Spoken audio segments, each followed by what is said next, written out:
kampusnya Anies ya bang? Iya, pernah jadi rektor. Pernah jadi rektor ya? Tapi bukan berarti anak buah Anies semua tuh. Dia salah satu miliarder di Amerika. Kemudian dia memiliki skandal besar karena terlibat dalam perdagangan anak dan kasus skandal seksual. Komunitas orang-orang beken, ada isinya penguasa kayak ada artis-artis. Ini instrumennya lengkap. Tapi ada satu pandangan ideologi tertentu yang dimana ada tuduhan mengarah kepada pengorbanan human sacrifice.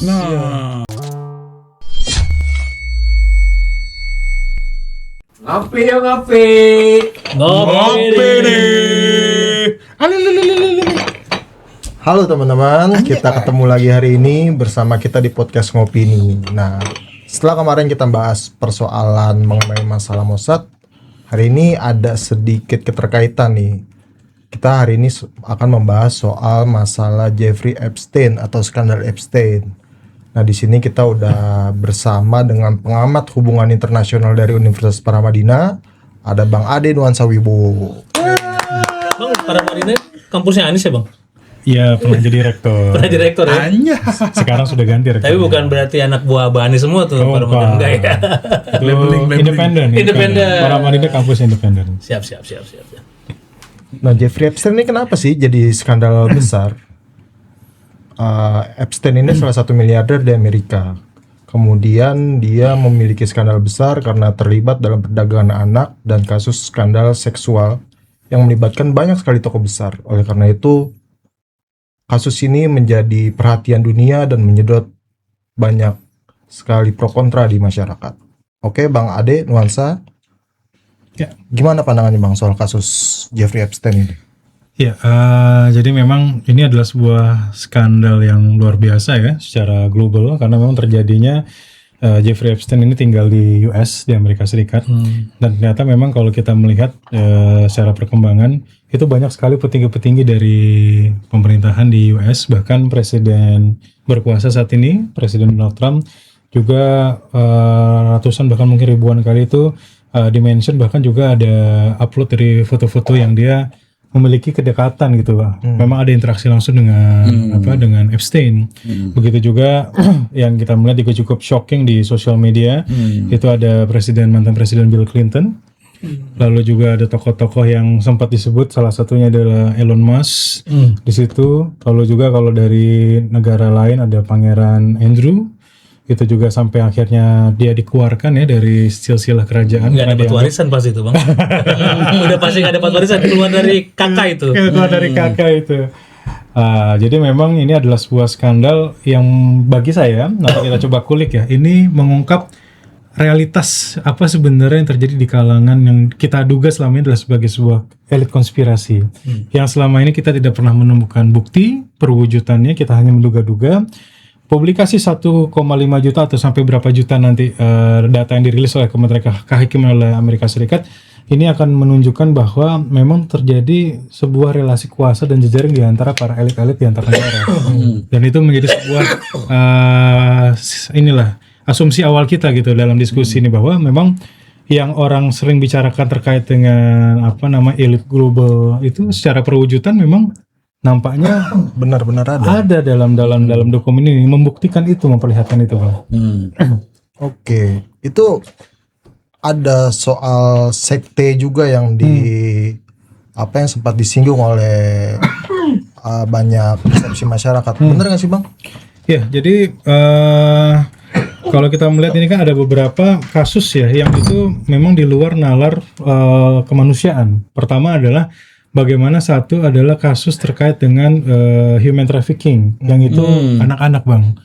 Dimana akhirnya di situ Jeffrey Epstein diposisikan dia adalah sebagai seseorang yang memasok, memprovide dalam pulau pribadinya itu dan mengundang para tokoh-tokoh elit global itu. Di situ ada korbannya adalah tidak hanya perempuan tapi juga anak laki-laki di bawah umur. Jadi ini bagi kita sudah tidak hanya bicara tentang kejahatan seksual yang bukan biasa, nggak ada kejahatan seksual yang biasa, tapi sudah sangat extraordinary.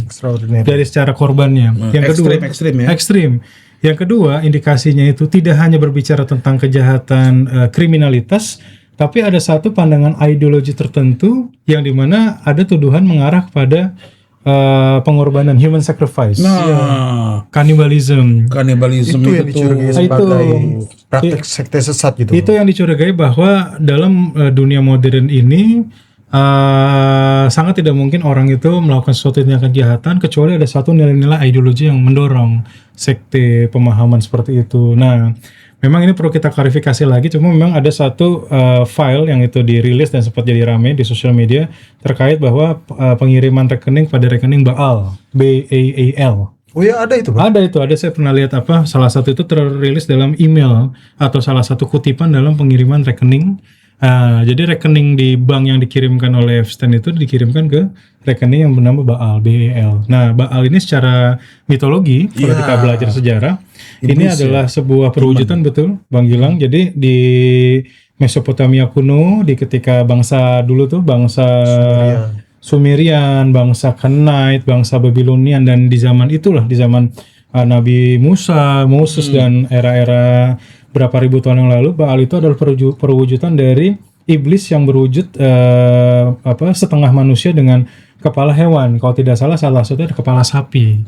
Jadi ada tokoh lain namanya Baphomet, tokoh iblis juga, itu dia dengan kepala kambing.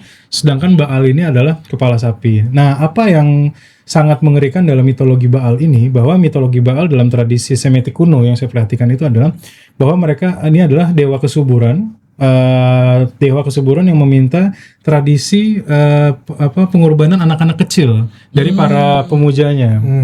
Dan itulah akhirnya saya merasa ada konektivitas antara mitologi kuno Baal ini dengan praktik kejahatan yang terjadi dalam Epstein's Files. Karena kita lihat ada satu rekaman video yang mungkin lebih bagus nanti kalau ada cuplikan ditampilkan. Ada salah satu korban itu di tahun 2009, perempuan yang mereka mengatakan they eat people. Dia berteriak dengan ketakutan itu. Itu menjadi salah satu indikasi yang membuat kekhawatiran besar, dan itu dibuktikan dalam Epstein Files ini. Ada beberapa foto-foto yang menunjukkan memang salah satunya itu yang kita lihat di dapurnya itu ada. Ya, saya juga belum tahu atas berapa besar rilis, cuman rumor yang beredar itu menyebutkan memang kanibalisme itu terjadi di Pulau Epstein. Nah, itu memang perlu penelusuran lebih lanjut ya.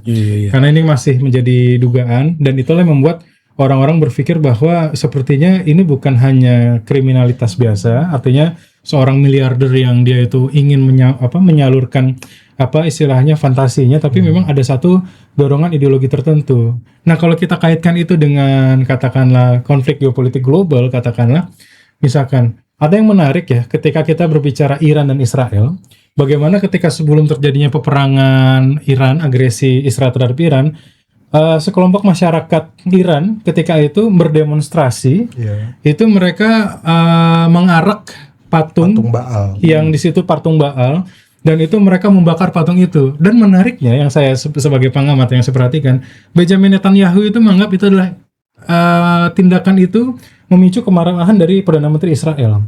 Dia mengatakan bahwa ini adalah penghinaan, dan ini adalah semacam declaration of istilahnya war terhadap Israel, dan ini simbol-simbol kepercayaan agama dan lain-lain. Jadi Netanyahu itu merespon dengan marah. Pertanyaan saya, apakah dengan itu Benjamin Netanyahu secara eksplisit dan secara tidak langsung, dan eksplisit secara langsung itu menyatakan bahwa memang Baal itu adalah sesuatu yang berkaitan dengan kepercayaan dia, kan jadi sesembahannya gitu. Iya. Kan itu kan patung berhala. Kalau Anda tidak memiliki kepercayaan terhadap itu, harusnya bakar saja, itu nggak ada kaitan dengan bangsa kami. Betul. Tapi responnya kenapa gitu dia marah? Nah, itu menjadi orang berkata memang jangan-jangan Israel ini memang bukan penganut Taurat murni. Jangan-jangan sudah tersusupi oleh ideologi Talmudian yang sudah bergeser dari nilai-nilai dalam kacamata Abrahamik, Semitik, Abrahamik, Islam, Yahudi, Kristen, bahwa sudah bergeser dari nilai-nilai ketuhanan. Ada persepsi-persepsi lain yang masuk dalam penafsiran keagamaan, dan itu jauh dari nilai-nilai tradisi Abrahamik yang sejati, yaitu risalah tauhid yang diturunkan dari nabi ke nabi gitu, sampai penutup ke tradisi Abrahamik terakhir, yaitu Rasulullah Muhammad dalam tradisi Islam. Itu mungkin pandangan saya. Tapi kalau misalkan melihat pemahaman mengenai masalah keagamaan ya, okupansi Israel terhadap negara-negara di sekitarnya ini kan juga diprotes sama Yahudi Ortodoks gitu. Dianggap ini adalah pemahaman Zion, bukan pemahaman dari Yahudi sendiri gitu. Itu gimana, Bang? Jadi memang ada yang saya ketahui, ada perbedaan pendapat di kalangan internal intelektual Yahudi atau orang-orang Yahudi bahwa memang pandangan Zionisme inilah suatu pandangan yang dia menafsirkan secara ekstrim dari pandangan di rabbinik Yahudi, bahwa Zionisme itu kan salah satunya adalah bagaimana Yahudi itu akan membangun Israel Raya, the Great Israel, yaitu antara Efrat dan Tigris. Jadi tidak hanya wilayah yang sekarang diklaim sebagai wilayah pendudukan Palestina, yaitu tepi barat dan Gaza, dan wilayah pendudukan Palestina sekarang dikuasai Israel, tapi jauh melampaui itu. Itu kalau kita lihat peta itu bahkan dari Mesir, ke Sinai, Syria, lalu sampai ke Syria, Yordan, sampai Lebanon, Irak. Dan itulah satu ideologi yang diwujudkan bahwa Israel itu menginginkan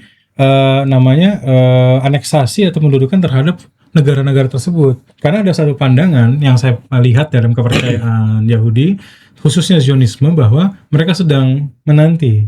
Jadi memang ini ideologi yang bersambung dengan mesianik.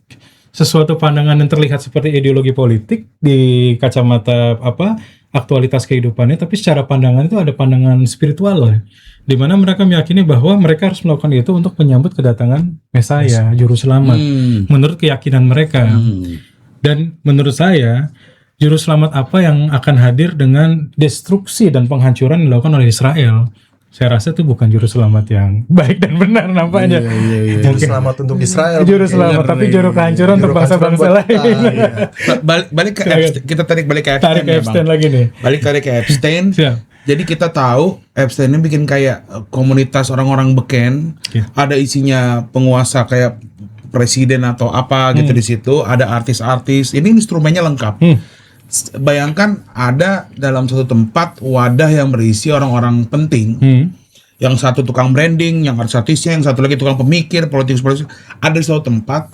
Apakah mereka membuat suatu kayak oke lah besok kita bikin apa ya? Nanti yang promoin artisnya, nanti kita yang mikirin apa? Kayak ada nggak sih hubungannya sama Epstein dan perang ini? Mungkin udah dibikin dari lama, brandingnya segala macam. Namanya juga ada orang-orang penguasa di satu wadah, ada tukang brand ambasadornya juga di sana yang udah tokoh Michael Jackson. Siapa yang nggak tahu Michael Jackson? Udah king of pop dunia, gitu.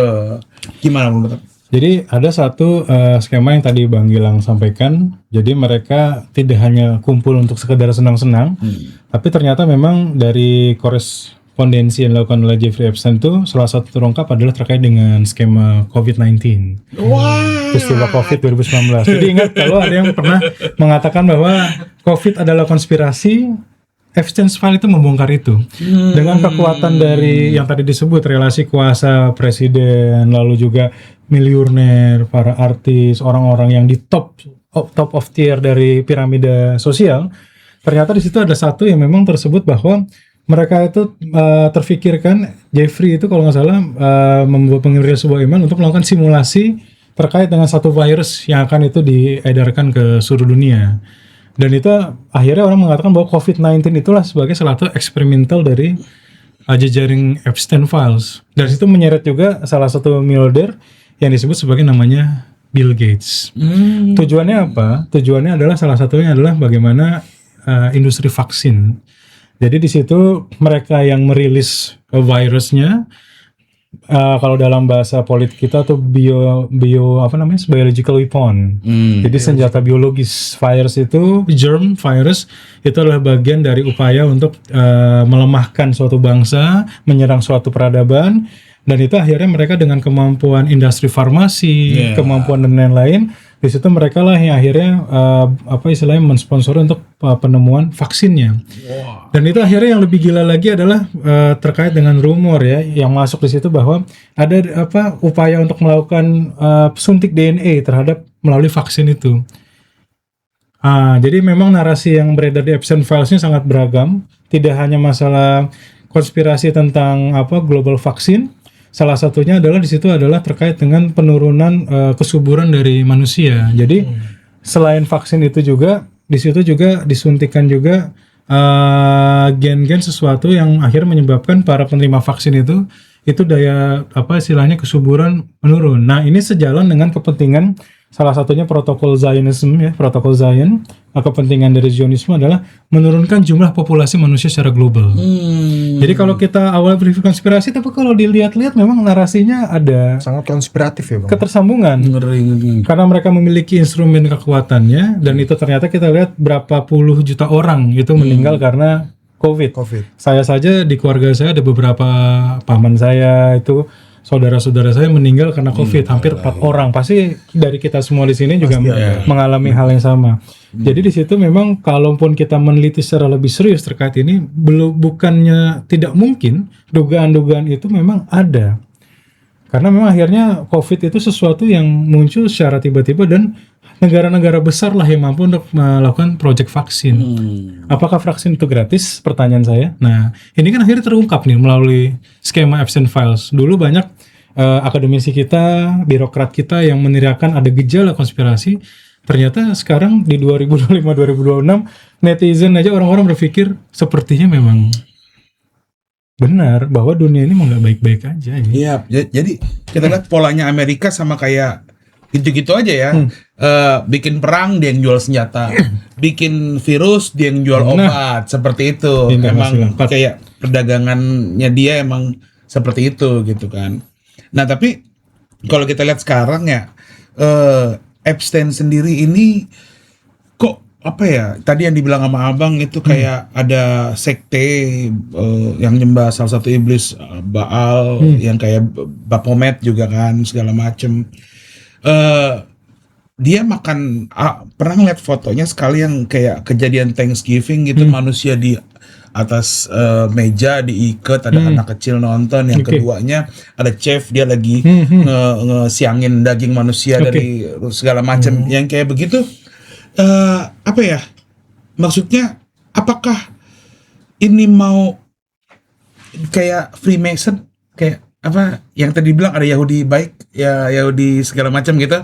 Apakah ini ada sangkutannya dengan keseluruhan Israel, atau di Israel kayak kita tahu lah Palestina sendiri ada Kristennya, ya kan? Apakah di Israel itu ada Islamnya, ada segala macam, atau Yahudi, isinya Yahudi yang nyembah sekte itu juga, atau bagaimana gitu loh Bang, maksudnya Bang? Paham Bang?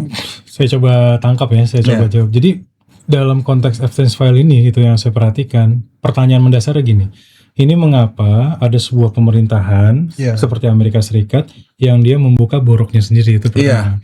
Dan itu kan akhirnya kita melihat bagaimana borok dari para pemimpin Amerika Serikat itu, bahkan presiden sekarang yang paling jelas itu ada Donald Trump dan Bill Clinton.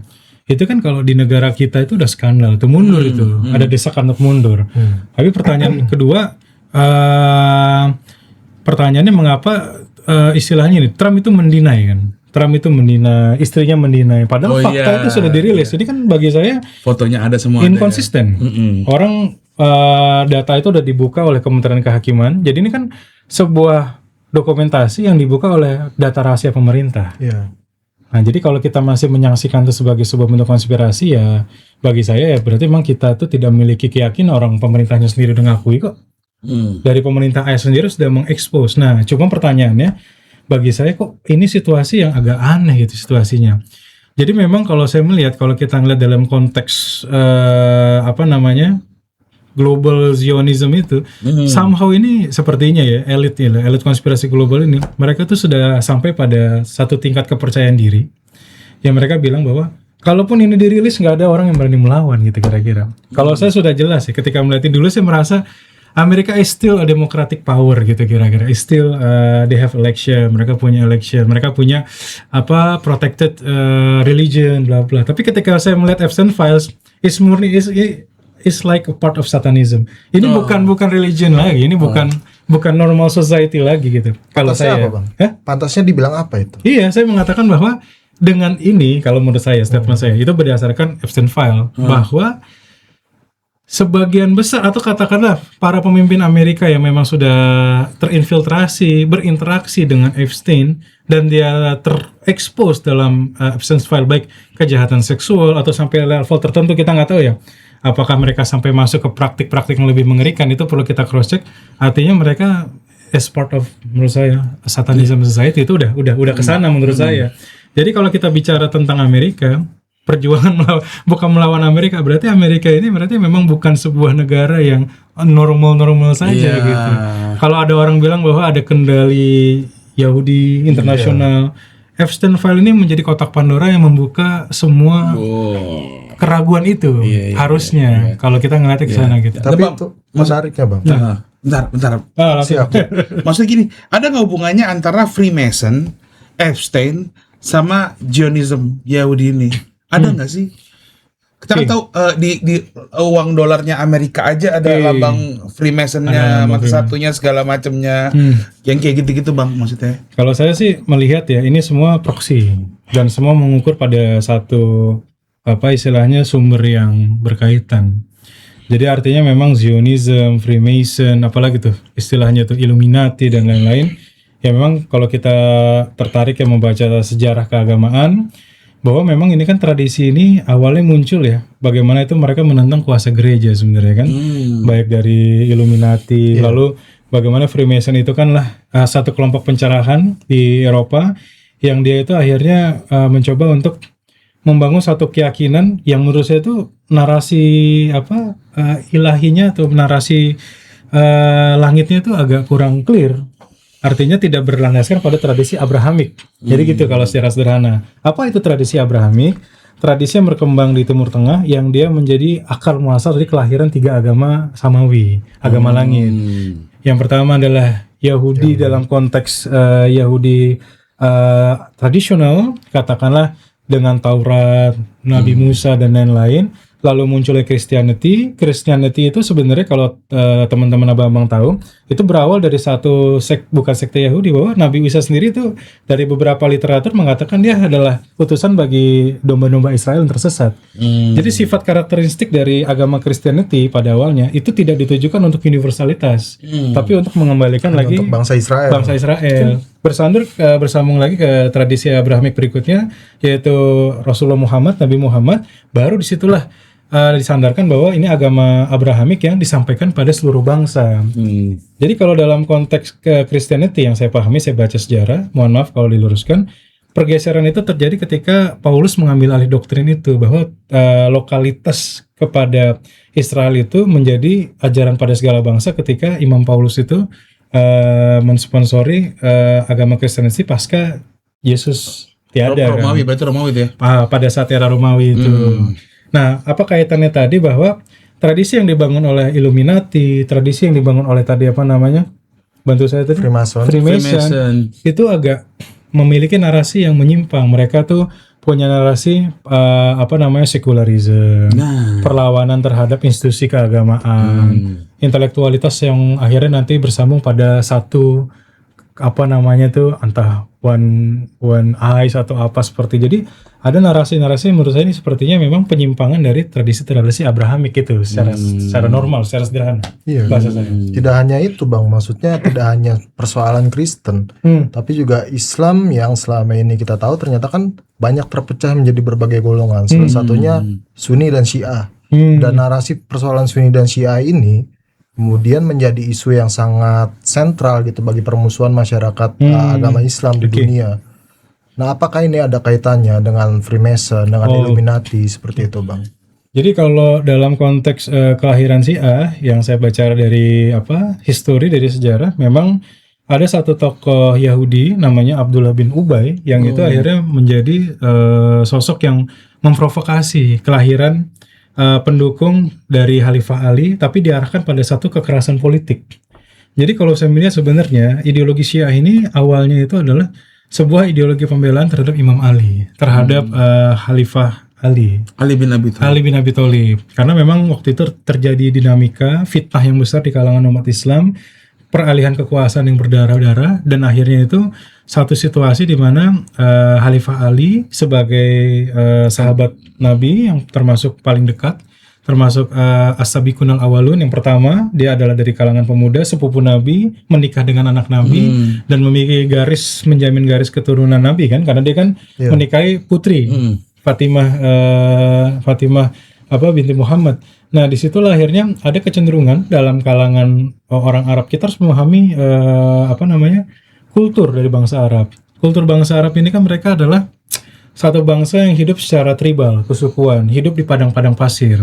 Ikatan apa yang membuat mereka itu saling menjaga dan saling terikat adalah ikatan nasab, darah. Karena mereka hidup itu kan sesuai dengan klannya masing-masing. Bang Gilang hidup dengan klannya. Misalkan nama bapaknya siapa? Misalkan Bang. Somad. Robertino. Oh jangan Somad, Bani Somadiah misalkan. Misalkan saya nama bapak saya Ahmad, jadi klannya klan Ibnu Ahmad, Bani Ahmad. Terus Ini dijaga terus ya. Bang siapa nama bapaknya Sal? Misalkan Hambali. Bani Hambiliah misalkan. Jadi karena mereka itu hidup dalam siklus padang pasir yang sangat keras alamnya, klan itu menjadi kehidupan segalanya. Hidup kita itu dijamin oleh kepastian dari suku, dari paman kita, dari ayah kita, kakek kita, sepupu-sepupu kita. Kuat ya. Itu betul-betul, karena di luar itu ketika dia padang pasir tidak ada perlindungan, bisa dibunuh oleh siapa saja. Tidak ada yang melindungi. Sama-sama orang Arab itu. Sama-sama beda Arab. suku. Nah, artinya apa? Dari nasab itulah, dari cara pandang tribalisme itu, kesukuan itu, kita memahami bahwa nasab itu menjadi sesuatu yang penting dalam ideologi kepemimpinan bangsa Arab. Makanya di situ kita harus memahami kenapa pembelaan terhadap zuriat Nabi atau katakan di situ terhadap Ali bin Abi Thalib menjadi kuat. Orang berpikir kalau sudah ada orang yang dia memegang nasab keturunan, kenapa kita harus memilih pemimpin yang lain? Iya. Ideologi itu yang melatar belakangi konflik ini sebenarnya.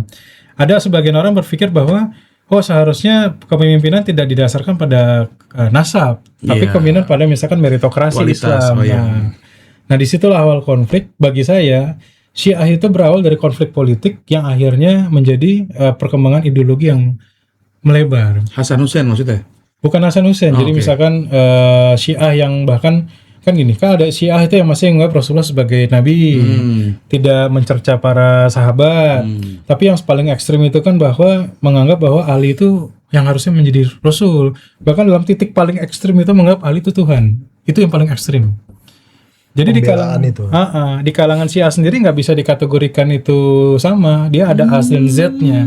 Yang paling moderat itu adalah yang istilahnya dia itu menganggap bahwa Ali itu hanya sahabat, Rasulullah tuh Muhammad SAW, dan ini konflik politik. Itu yang paling soft, paling moderat. Mereka tidak mencerca Khalifah Abu Bakar, Umar. Tapi yang paling ekstrim, Khalifah Abu Bakar, Khalifah Umar, Utsman itu dicerca, bahkan itu dihinakan. Dan itu udah yang disebut Rafidah, Syiah Rafidah. Jadi kita harus bisa memahami tipologi dari ideologi Syiah. Itu nggak sama.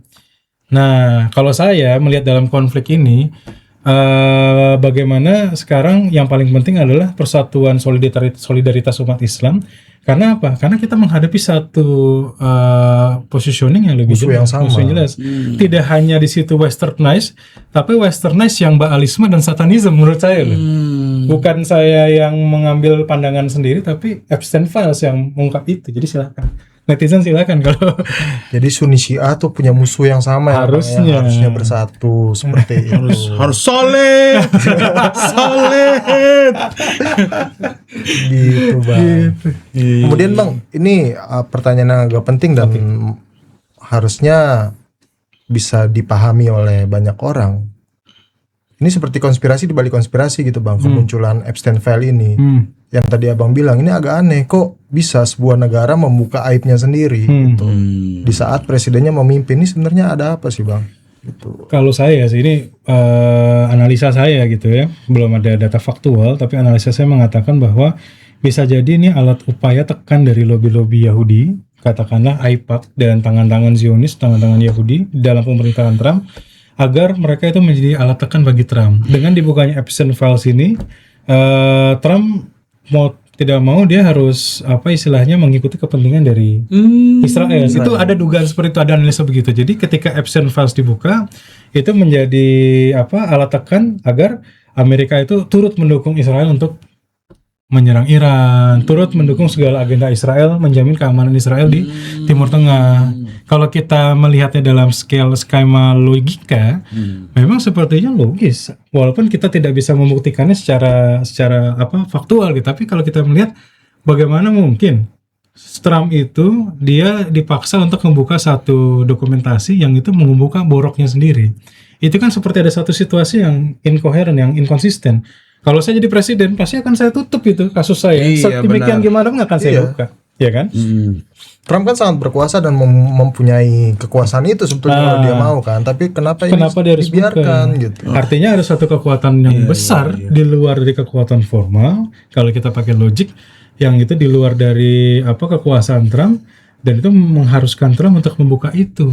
Berarti balik ke kemarin lagi ya, apa ada campur tangan Mossad di sini? Bisa Mossad jadi lagi di dalam pemerintahan Amerika sehingga menyerang Donald Trump sendiri. Jadi gini, kembali juga yang dengan kemarin, bahkan dalam lobby-lobby kekuatan politik di Amerika Serikat, lobby Yahudi itu berbentuk secara formal. Jadi namanya ada AIPAC, American Israel lobby. Jadi itu memang adalah satu badan lobby formal yang dia itu ketika kampanye presiden dari setiap calon presiden Amerika, baik Republik atau Demokrat, mereka itu juga turut berperan di situ. Mereka menyampaikan kepentingan dari kelompok Yahudi, memberikan sponsorship. Ini kalau di Amerika kan kampanye itu kan donasi terbuka tuh. Betul. Mereka ngasih berapa juta dolar misalkan. Tadi mereka nitipkan, saya undang-undang ini ya, undang-undang anti rokok, undang-undang perlindungan anak, undang-undang imigran. Jadi kalau di sana politik sangat transparan. Gitu. Oke, Bang. Oke. Sepertinya kita tuntaskan sampai di sini pembicaraan kita. Wow banget. Jadi banyak yang mencengangkan begitu banget aja. Banyak hal-hal yang bisa kita pelajari ya. Banyak. Sebetulnya ini kan sebuah keniscayaan bahwa perdagangan orang, kemudian kasus kekerasan anak ini ada di negara manapun gitu, nggak cuma di Amerika. Hanya saja kasus Epstein ini menyangkut nama-nama orang besar, termasuk orang-orang Indonesia yang ada di dalamnya namanya. Tuh ada beberapa orang besar yang tidak bisa kita sebutkan di sini tentunya. Closing statement dari saya terkait isu ini, jadi setelah kita cross check nama-nama Indonesia yang masuk itu memang hanya di-mention. Jadi disebut dalam berita, dikutip saja, tapi tidak ada interaksi langsung. Ada satu, itu adalah orang yang berinteraksi dengan Epstein. Dia itu memiliki keinginan akses terkait dengan hotel, lalu menawarkan jasa pelayanan tertentu. Dan itu mungkin perlu kita cross check orang itu, karena menurut saya cukup sensitif, berbahaya. Harus pihak keamanan harus mengantisipasi lah. Yang kemudian mungkin pesan terakhir dari saya, Epstein Files ini membuktikan bahwa pemerintah yang berkuasa pada saat ini di Amerika Serikat menunjukkan bahwa ada satu kedekatan tertentu dengan satu ideologi tertentu, dan saya mungkin menghimbau gitu, menyarankan pada pemerintah ya harus berhati-hati terhadap kedekatan kita dengan rezim administrasi Trump, dan Trump sendiri sudah mengalami distrust yang besar dalam negeri. Jadi jangan sampai kita juga terjebak dalam permainan-permainan Donald Trump, khususnya di board office dan kepentingan-kepentingan Amerika dan Israel di kawasan Timur Tengah. Itu mungkin harapan besar pemerintah lebih hati-hati lagi dari mengambil langkah-langkah politiknya. Gitu. Sebuah closing statement yang sangat keren dan menyentuh dari Bang Adi Nuansa Wibowo. Oke teman-teman, kita cukupkan sampai di sini pembahasan kita. Kita bertemu lagi lain waktu. Terima kasih atas kesempatannya. Kita temani opinimu dengan secangkir kopi. Ngopi nih.